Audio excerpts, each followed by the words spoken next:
গাড়িটা ফেলবো, গাড়িটা ফেলা ওই জন্য কোনো মেয়ে উঠবে না। মহাদেব এক মাস লাগে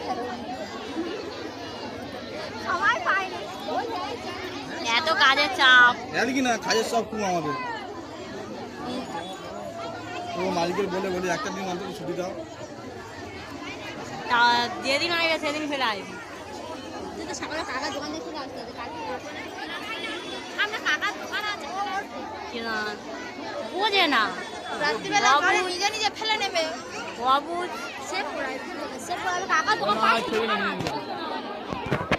আমি কিন্তু তুলতেই পারি। আমি দাড়ি গোপ ফেলি না, আমি সেভ করি।